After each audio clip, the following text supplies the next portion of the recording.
Yeah. So, hey, everybody, welcome to the Sustainiacs. I'm Michael Vincent. I'm always the Sustainiac on the show. And then I search under rocks and wherever I can find behind trees in the Florida Everglades sometimes and find Sustainiacs out there that are doing good things. And Patrick Bishop's one of them. I didn't find him in the Everglades, but perhaps he has a couple personal photographs he took of the skunk ape. Is that it? Is that, are you a... No, that's not what he's here for. He is, dude, I ran across what you're doing there. So CEO and founder of what is called ReRoute Americas, right? Yes. And it's a really interesting concept. When I first saw it, I thought, oh, these guys are just supplying some cutlery and stuff like that to the restaurant business in the tourist kind of corridor of Florida, right? And right. that and you know, I-4 mostly I would imagine Orlando and stuff, but man, you guys are doing all kinds of stuff, dude. But welcome to the show, my friend. Thank you very much. Thanks so much for having me. Thanks for pulling over that one more rock and finding us. Well, actually, you're the one who sent me interesting. I think you just sent me an email that said interesting. Well, because I loved your blast, and like I said, you know, I enjoy talking about sustainability, and despite what we'll do, and I'm sure we'll get into that. What I found out, one of our biggest challenges that we do, besides the selling and distribution of the product, is the education of sustainability, which is amen. There's a lot of greenwashing. There's a lot of people that think it's a buzzword and they just don't know how to accomplish it, and that's kind of our mission with the company. But not just providing you the product, it makes sure you're using the right product and you're disposing of it the right way too. Yeah, well, in what you're describing and kind of implying there, and not veiling it very well, is it's business. If you do business the right way, you can be very, very sustainable. It's not like this extra cost, extra window dressing, extra lipstick on the pig, so to speak, that you have to just do to be sustainable. It can be your business, and a lot of times, most times that I notice, it's actually much more efficient, much more cost saving, and it's just business 101, right? Well, and listen, at the end of the day, and it's better for the planet. I mean, and why not be better for the planet, right? I mean, and again, I come from a generation, I'm 51 years old, that, styrofoam and, plastic were the way to go. Yeah. Everything that we sell and distribute has one component of sustainability, which is either biodegradable, it's compostable, or it's recyclable. But then, like I said, the next part is, okay, you might take Miami Beach. There's, there's certain hotel properties that are using compostable cups. Mm-hmm. Well, if you have a BPI certified cup, the only way to get rid of it is an industrial composting facility. Right. You know where the closest composting facility Miami Beach is? Probably not even in the state. Right, North Carolina. That's what I was going to say. So, and that's one of the things people don't understand. It's a composting cup or something doesn't mean you throw it in your garden and it right. and it home sprouts composting flowers. Is completely different than industrial. Completely composting. Different. Yeah. It's completely now, different. Now the good thing is, what I love about especially these younger manufacturers that are creating the sustainable products, they're getting better and smarter, and they're able to create home compostable. So we now got lines of, we now have lines of cutlery, of straws that are home compostable, and they're just as practical as plastic. Sometimes they're even better used and more significant than plastic. That's but awesome. The other thing that we've really struck a chord with is you can start moving to more sustainable items, and it doesn't impact your budget. It's not an expensive proposition anymore. Well, let's back up a second, Patrick. We haven't even told them what ReRoute America does. Okay, I know. I forgot we were because if I took you on my Supply Chain Innovators podcast, because I've been in supply chain for 36 years, and what I thought right away, ReRoute America, and then I saw the trucks on it, right on your website. I saw the pictures of the trucks and stuff. I'm like, okay, this guy helps distressed freight. It's like, hey, your freight went to the wrong place. Give me a ring, brother. I got a truck. I'll fix it for you. Or maybe, returns because of the blow up of e-commerce, et cetera. So explain here, what are you guys doing there at ReRoute? Certainly. So we're a wholesaler and distributor of sustainable paper packaging and disposables for restaurants, resorts, hotels, a lot of sports stadiums now, schools, and we just started getting into the federal and state contract work. So, so anywhere Yeah, I from see this. anything. The Lightning, the Rays, the Jaguars, the Magic. Yeah, the Or it's not Minnesota the Twins. Magic, it's Magic. Minnesota Twins too. I don't see their logo on your website yet, bro. Yeah, well, priorities are of growing the business, and you find out that your web you can't keep your website can't keep up with you. You told me So you had kids, bro. That's what they're doing. They're supposed to cut your lawn and do this kind of stuff, right? they're 9 and 11, and I will say Okay. they're more Well, touch. I'm going to still say 9 is probably old enough to be able to do it, though, these Oh days. no! Listen, nowadays you're absolutely right. My kids, like, they grab a phone and they're doing stuff with it. I'm like, that's scary. Like My kids are they were playing on their phone, and I'm like, you guys, they're 10 and 12. We got to get to bed. You guys got to get to bed. And I'm in there, and it's my wife and my two girls are all three of them on their phones, sitting in our bed, and I'm like, what are you guys doing? They're right. taking Spanish lessons. Oh wow! For like an hour. I mean, like, all right, I can't even get you guys to do your English homework, but for an hour, that's just cool. Well, actually, one of them's learning French, one of them's learning Spanish, and the other one was learning two French, or two Spanish and one French. Wow. I mean, anyways, it's super cool. So, are you guys just doing? Is it just paper products, or are you doing plastic stuff as well, or what? No, we're doing plastic stuff too. So I tell everybody the easiest way to do is everything that you would see in a restaurant kitchen on takeout, or anything you see in a stadium where you're putting food on it, we supply it. So we do trash liners, we do nitrile gloves, we do everything. So we started with one SKU, which was an agave straw. We now carry over 1,000 SKUs. And they all have one component of sustainability, which is they're either compostable, they're biodegradable, or they're recyclable. Gotcha. That is fantastic. So, you just in Florida, right? Well, you're just in Florida and Minnesota. So you're a snowbird or something? Is that how the connection to Minnesota happened? No, when we launched our first official sustainable partnership with the Tampa Bay Rays, our phone's been ringing off the hook. I will say the sports world has really embraced a change to sustainability, and it's because of their fan base. I mean, this is a millennial-driven focus right now, and again, it's not political. It's just, hey, listen, we can do a little bit better than a generation before when it comes to taking care of our planet, and the sports world's heard it. So Minnesota, came to us, wanted to build a partnership. We said absolutely. So we're also in Minneapolis. We just on January 1 announced we're the official sustainable partner of the Las Vegas Golden Knights. So we're now open in Las Vegas. So we do some work in Los Angeles as well with the Four Seasons and the Beverly Hilton and the Waldorf. So yeah, I mean it's growing. I mean, honestly, if someone wrote a check for $100 million, we probably could be everywhere overnight. We've got a very good model. And as I was saying to you offline, besides just selling and distributing the product, we also offer the inventory management, because that's where we see a lot of waste in terms of either product purchase or just cost. And so we have a system that we track all ordering. And let's say, so we'll take the Marriott. We'll take a Marriott hotel that has 800 rooms. And what we'll do is they're doing a weekly recurring order. And so from peak season, so we'll look at their time frames when they're ordering and when it increases, when it decreases. And based on that, when we walk into another Marriott property that has similar type of number of rooms and similar type of occupancy, we can walk in and say, basically, this is what your budget should look like.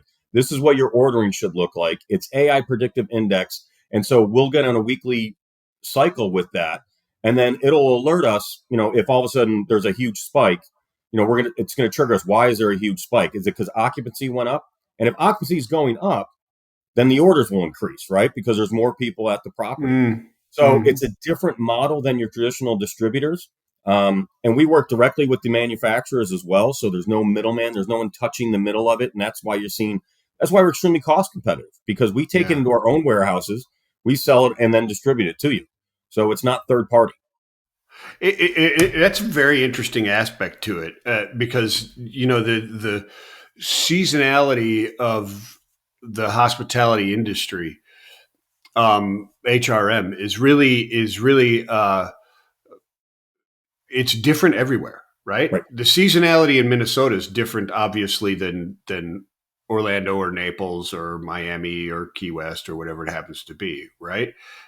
Because and sometimes there's two different cycles that occur within a Well, so place, let's just right? take Florida, for example, which is Yeah, Orlando, even though it's only 200 miles from Naples, completely different seasonality. right, Because you've got right. two things. Because obviously you got the entertainment park. So summer, which is pretty much non-existent in Naples, Florida, for instance, Oh right? yeah, That's it's a where ghost. It's a ghost town in August. Yeah, whereas Orlando, everyone's out of school. This is their one opportunity to come to Disney or Universal. So you see a spike. And then, you know, where you'll see basically from Thanksgiving to just after the first of the year is very slow in Orlando. So, and our AI model predicts that. So I'm not going to go to somebody that's a 200 room hotel in Atlanta, Georgia, and compare it to a 200 room Marriott hotel in Orlando. It's different feedback that you're going to have to give them based on seasonality, based on demographics and stuff like that. And that's what we're really trying to change the game with on the inventory side. So we're kind of a last stop shop. We can handle everything for you because one of it's the things that like, interesting. we noticed is people are either over ordering or under ordering, and it's killing budgets. Well, there's also specific corridors along. Well, there's specific sections of the corridors leading to Florida, and this would be the same just about anywhere, like South Padre Island and so on and so forth, where there's this seasonality change Right. due to the cyclical change due to seasonality, where they mimic, right? Right. There's certain times of the year because I lived in South Florida for a better part of a decade, and then now I live in Chattanooga, Tennessee, and so I'm along one of the major corridors, right? And I just happen to be about halfway in between, right, from the Northeast and there, and as you well know, Indiana, Chicago, Ohio, Yeah, that's the massive halfway snowbird point. You know, when you population. got to Chattanooga, you're Yeah, halfway to Florida. you're halfway there, and a lot of those people, that's where they light for the night Right. before they take off the next day. So that And that's seasonality that's hits stuff here that, as you know, well. if you actually do the research and you're actually tracking the data, take 95, for example, you know, spring break, that's coming down, that all those hotels, whether even it's a Best Western, it's going to increase because people are They're going to be stopping for the packed. night. They're going to be packed. You Yeah. can drive 10, 15 miles off of 75 in certain times of the year, and you will not find a room. Correct.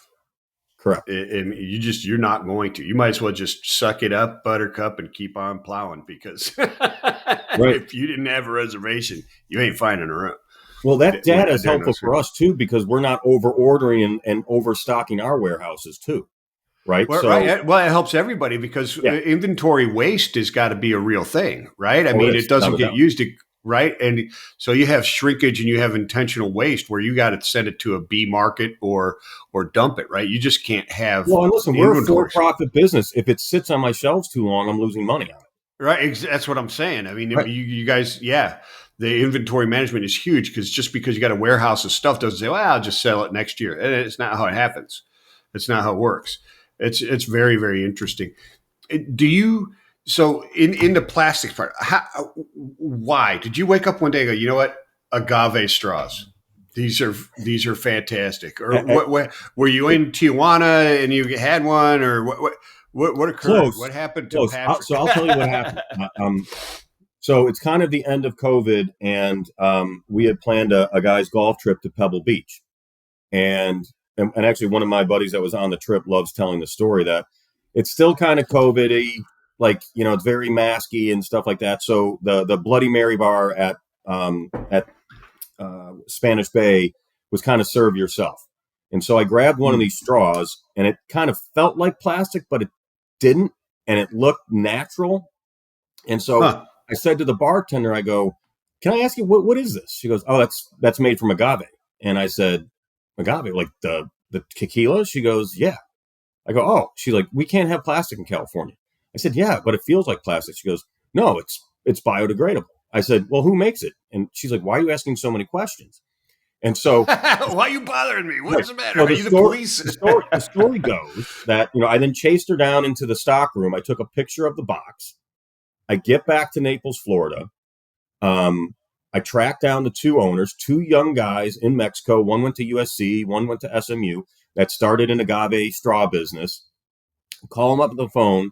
I said, "Did you know your product's at Pebble Beach?" And they're like, "What? No." I'm like, "Well, who's selling your product?"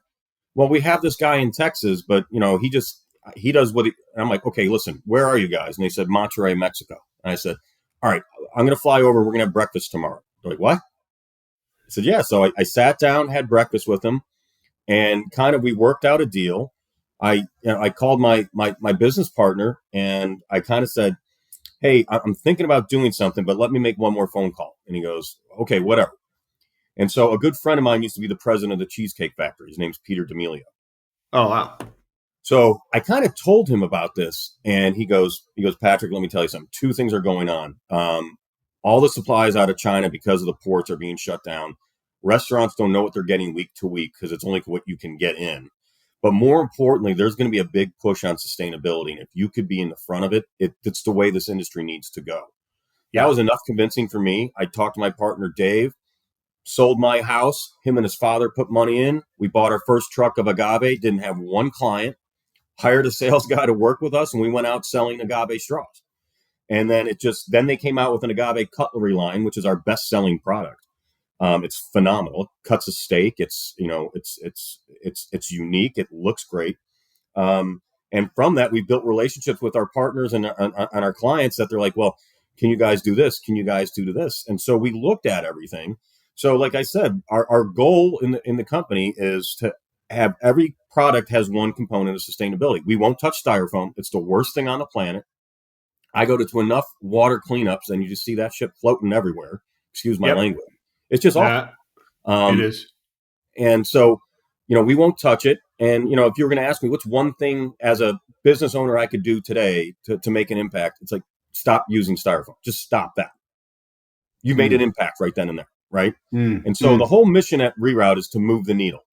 We're not going to cure sustainability overnight. But I think if you can take people away that it's not a political agenda, the science is real, but it doesn't have to be a cost prohibitive type of experience. We've proven that. I think that's really the big thing is and that's why the interest to have you on here so much. I love the story. It is that message that this is not a prohibitive thing. This is a blue ocean of opportunity, and you just proved it right there. I mean, talk about here's a couple of dudes from Naples golfing at Pebble Beach that discover an agave straw, sell their houses, and start a business. It's fantastic. Yeah. I mean, that's the way it goes, right? I mean, these are huge blue oceans. What's the impact on your clients? Is it cheaper or is it more efficient? Or I mean, I get it with the inventory, but not everybody's probably not all your clients are using your inventory system. Correct. Some have in-house purchasing that monitor and measure that. Anyway. Yeah, they're going to do it themselves. They're like, yeah, that's cool, but we do that already. Or whatever. But there's all kinds of bogey tactics in sales that you can use. But so what's the math behind what you're doing for these people? On average, we are saving clients 18 to 23% per year on their purchasing. Wow. Year over year. That's the purchasing side. Is there a component to the other side, to the waste side? Well, it's waste reduction. Waste reduction, I think the last stat I saw is close to 37%. Wow. Those are real numbers. Those are needle movers. Those are huge needle movers, especially when you're talking. So you have the ability to, you're right in the heart of incredible volume, right? Like you said, you're not handling a Motel 6 between Chattanooga and Knoxville somewhere, right? You're not right. Yet. Not yet. But I'm just saying you're starting where you better have volume to supply these people. Yeah, it's Peabody can't go without straws. On to the next one. Yeah, Peabody can't go without straws. The Citizen on International cannot go without straws. Those that doesn't happen, right? So you've got to hit all that stuff. So you started right there. So your full line of product is like a hotel or restaurant saying, "Hey, look, come in here, assess everything that we use, and give me the price. How does this work?" Yeah, usually it's that. Obviously this industry is, operators want to see, touch, and feel the product, right? They're just not going to Yeah. blindly, okay, right? So everyone wants samples, which is great, but then we come in, we'll do an analysis, and then we say, okay, listen, show us what you've been paying for these products, and I'm going to blow your mind because I'm going to show you where we can charge you. And they look at it and they're like, how are you able to do that? And I said, well, my overhead isn't, $85 billion. We run lean and mean. And because we're partnering directly with the manufacturer and taking it in, we're cutting out a lot of cost. So that's where, and instead of being greedy and saying, okay, listen, they're paying $65 for a case of agave straws, let me charge them 63. I can go, listen, I'm going to charge you $42. That's real good savings for them. Yeah. No, it really is. And that's because you're directly there. You're not going, well, you're not going through a restaurant supply Correct. type of. No, Right. it's basically, it's coming from the manufacturer to you. So you're really hooking those guys. So I got you. Are you bringing it in and warehousing and then distributing, or are you just Yeah. distributing Yeah. directly? So we You have are. warehouses in Las Vegas, St. Paul, Orlando, Tampa, and Naples. That is fantastic. We got So our I'm own looking fleet of at. trucks. We got our own drivers. We got our own salespeople. So you're doing your own. You're doing your own delivery and everything as well. Yeah. Straight up at all these different locations. Yes. That is fantastic. So so it says, eco-friendly and sustainable food packaging. So you said you do paper and you do some plastics and stuff like that. You only deal with stuff that is recyclable or compostable, right? Correct. Is that right? Yes. Or do you so I've always argued that plastic is and that's not really an argument, it's a fact. If it's plastic, if it exists, it's recyclable. Period. The end. Everything is. It's just whether we do it or not. Correct. Right. So, I mean, it's like, I forget who the drink company came out and said, oh, look, now our bottles are all 100% recyclable. Well, yeah, that's cute because they always have been because they're just PET and some HD. That's it. So they always have been anyways. So what do you guys mean by everything is recyclable? For that Is it simple, PET, polypropylene, PP products, those are also recyclable type of things. 100%? Yeah. Right. And so one thing, one of the things maybe you and I were talking about before this is it's not just what we've really found ourselves is obviously the supply, the distribution, the inventory, but the main one is really the education piece of it. Yes. So, yes. for instance, so the New Orleans Saints and the New Orleans Pelicans called. I'm actually going to New Orleans tomorrow. And one of the things they asked us to do is an assessment at the stadium. So there's a Pelicans game tomorrow night. And so we get there a couple hours early. And as they open the gates, we watch basically human behavior. What are they buying? What are they supplying them? But then the main part is how are they disposing of it? Right? Yes. Yeah. No, that's the key, right? It absolutely is. So if they're using a compostable cup, so let's say they're using a PLA cup and you're drinking a beer out of it and you put in a landfill trash bin, we've taken a step back, right? How do we educate that person buying that beer to know that what you're drinking tonight is a compostable cup? And the way that you're going to help the environment is when you get rid of that cup, you need to put it in that compostable bin. Mm-hmm. But then we have to make sure that actual stuff is being hauled off and industrial composted.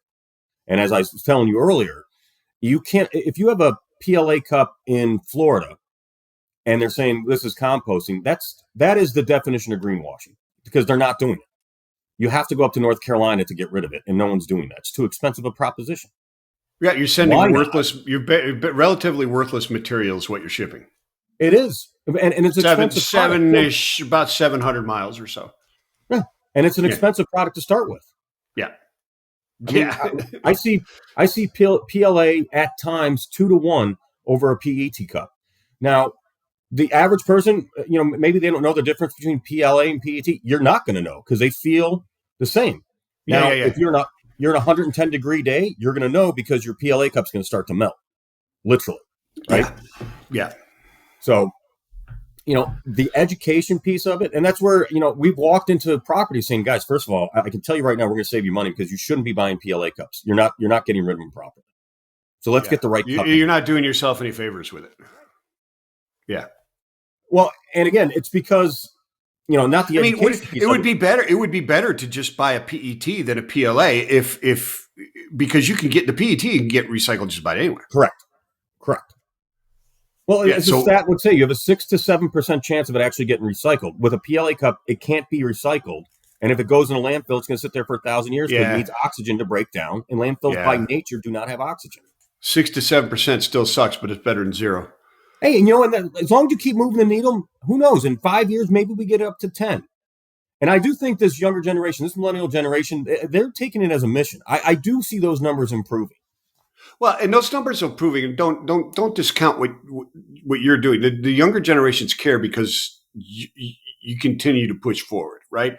Even though, and you and I, and because I'm 100% with you, you take out the politics of it. It just makes sense. Don't be stupid. Conscious capitalism or virtuous capitalism is the way it should be. Not get away from capitalism, but have a purpose to your business and do it and operate it responsibly. We're all adults here, Yeah. theoretically. Anyways, and honestly, I'm not an eco warrior. I am a capitalist. This is a for-profit business. I sold my damn house. I've got to buy another house. Yeah, that's exactly right. Yeah. So you're all in. It's better work. Listen. So in September of 22, Hurricane Ian hit Southwest Florida. We had about 90% of Fort Myers Beach. And if anybody remembers the videos and the TV, basically Fort Myers Beach floated out to the Gulf of America, right? The Gulf of Mexico, I remember. Yeah. I think we've had 2 clients that came back since then, right? It's now all getting bought up by development and everything else. It's going to be these high rises, all type of stuff. But having sold my house, less than a year ago from that, and leveraged everything on this business, we lost 40% of our business overnight. Yeah. So we brought the team in, and my wife and kids are looking at me like, Dad, you probably did the stupidest thing in the world. And I'm like, I might have, but if I'm going to bet on anyone, I'm going to bet on myself. So sat down with the team. I said, guys, failure is not an option with me. It's just not. I can't afford to fail. Pulled the Gene Kranz moment. Yeah. It still, gives me chills when I think about it, which is, Christ, I almost lost my house basically at 50. I lost everything at 50 years old. But then we pivoted. We opened up Miami, which was very receptive to us. And we started moving up 95 through West Palm and Jupiter. And then we said, you know what? We've got enough product. We got enough things that I think we can make a dent in Orlando. So set my VP of sales up there. I would go up there once or twice a week. We take a bunch of meetings, and it was very receptive in Orlando as well. The biggest thing for them was, even if they were already having sustainable products from your broadline distributors, our pricing was the reason they were going to change. And then our customer service. Yeah. We deliver 7 days a week. I ask every client that's in our drive zone, if you have an emergency, just give us 2 hours and we'll get it there. And trust me, some of them have tried that and we've never failed. That's awesome. You got to be able to back up what you say. You do. The products look awesome. It's. I'm looking at it online here, and they're amazing looking products. I probably have used them before. Oh yeah. You know what I mean? I mean, I've been down to Orlando quite a number of times, and other locations where you guys. Well, like I said, if you've been to Kia Center, you've been to any of the Marriotts, you've been to any of the Hiltons, you've been to Disney Springs, you've been using that. We brought it in there. Yeah. Okay. Very cool. Very cool. Then I have definitely used this stuff. So the agave straws and all that other kind of stuff, do you work with the people, and do you provide the recovery efforts of them? We do. One person I had a person on who she refused to use the words end of life because it connotates that, okay, we're done with it and it's okay to throw it away.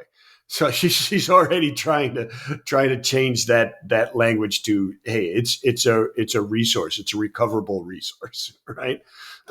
So what do you do at the end of life? What are do you provide that type of service, or you look for what they're doing and kind of guide them on what that is, and they have their own, and you make sure we find out what they're doing, and 99% of the time it's nothing. So then we'll institute programs that that are kind of self-sufficient, that don't, that are pretty easy to facilitate. Implement. But yeah, we get involved, like I said, from full cycle. So it's because the agave does that have to go to compostable locations? No, that or if that goes in a landfill, it'll break down. It'll be off the planet in less than 9 months. it's just going. It just breaks down. Is it Remember, just it's sugars? Is it plant-based and sugars? Is that what it is? Or well, it's basically the threads from the agave plant after it's been pressed and cooked and turned into tequila. What they would do is tequila farmers would compost it and put it back in the field. Yeah. There was an engineer that decided to take the strands, form it with a little polypropylene, and make a straw. No kidding. Yeah. That is fantastic. And So the cutlery is the cutlery is the same thing? I'm sorry? The cutlery is the same thing? Same fibers? Yep. So you're using plant fibers basically as instead of, I guess you can liken it to the fiberglass, right? Right. This is more like a fiber plastic. It's like a plant-based fiber plastic. Right. And because the component is heavily weighted towards the plant side, it minimizes the impact, but more importantly, makes it degradable in a landfill. That is fantastic. Best ones, the ones that are, especially almost all the sports stadiums and all their suite level and stuff like that, they move to the molded fiber, which is either sugarcane. It's called bagasse, but it's either sugarcane or it's bamboo. And that's purely fiber, and it's formed, and it's a phenomenal product, and it can hold liquid. So you make to-go containers out of it, you make plates out of it and stuff like that. They fly through the stuff. And if that ends in a landfill, it'll be gone in less than a week. A, it's plant-based, and B, insects, Mother Nature's going to take care of it. It's a wonderful product. Yeah. It's going to go away real quick in the landfills. That's fantastic stuff, man. I love it. So you guys are growing quite fast. Yeah. Our biggest obstacle is we're on a Series A funding round. It's a cash intensive business. You've been in logistics, it's money up front. Oh yeah, no doubt about it. And the logistics side of it. So let's dive into that for a few minutes. Is that a side product that or service? What is it? A SaaS? Is it a SaaS system? Is that what it is? It's honestly just part of the experience with us. Like we don't sell to the broadliners. Like if you're gonna buy the product from us, we're gonna take it to you. That's just how we started the company day one. Okay, so but your inventory management system that you guys have as well, is that sold exclusively with if they're using your products as well, or do you provide that as a separate line? Right now, it's part of our service. We don't third party it and sell just the program itself. Gotcha.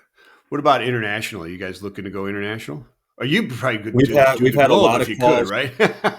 We've had a lot of calls to do it. We actually have, and I do say this seriously. Like we've shipped containers to Grenada. The Caribbean islands are a lot better than the U.S. when it comes to sustainability. Yeah.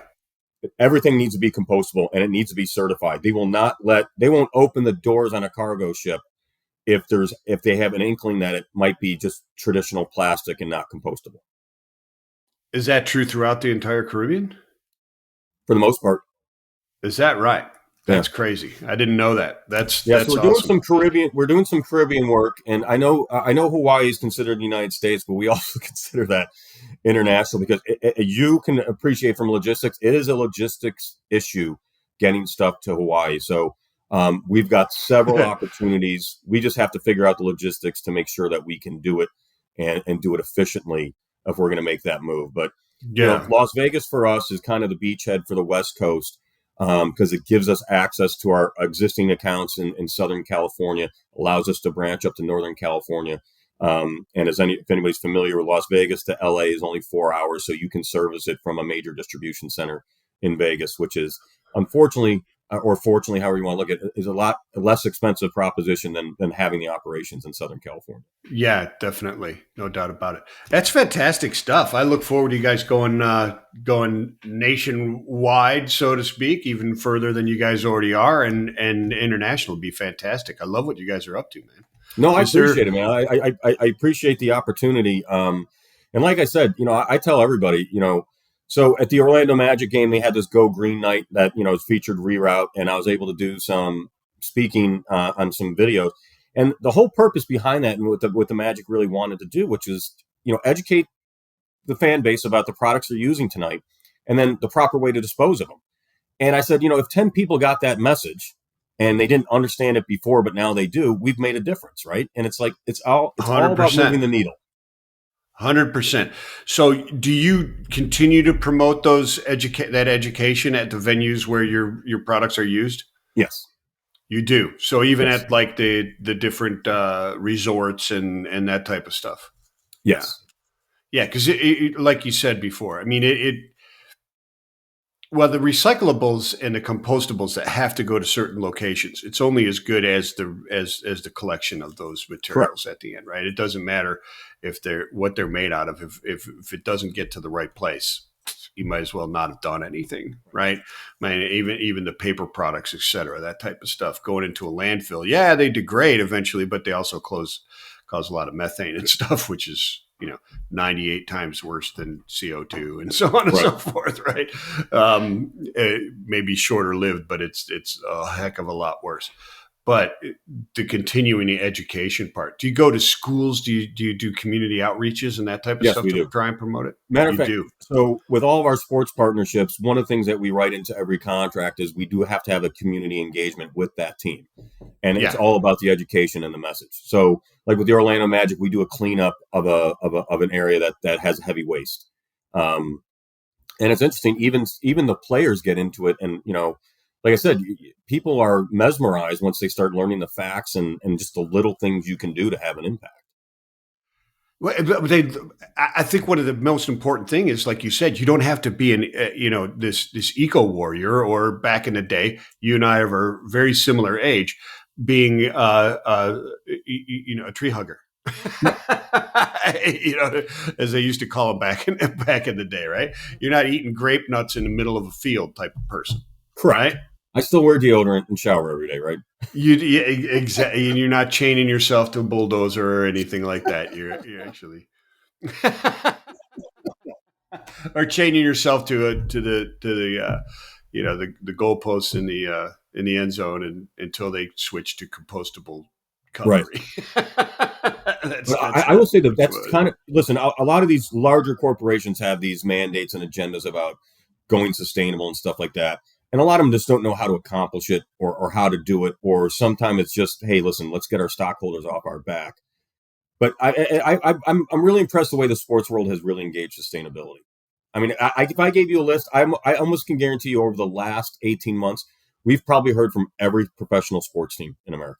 That's fantastic. And, one of the things that drives that as well, and it's not a bad thing, and it's why we talk about these things, virtuous or conscious capitalist. You're a capitalist. You're trying to do the right thing as a capitalist. And that's what drives a lot of innovation and positive things. And in the sports world, engagement with the community is their sustainability. The Magic or the Cavaliers or the Nuggets or it doesn't matter who, the Panthers, doesn't matter who they are, the Red Wings, they're not going to survive unless they are supportive of the community around them. And if the community around them feels their engagement and they value that community, then they thrive, because that's what they live off of, the pride of the community around them. Period. The end. They live off of nothing else except that. If the community around them doesn't have pride in that team, they're done. They're toast. Right? Well, 100%. And a great model to look at is Las Vegas Golden Knights, the hockey team, right? They're awarded a franchise in Las Vegas. Las Vegas is a desert. It's not known as a hockey town. Right.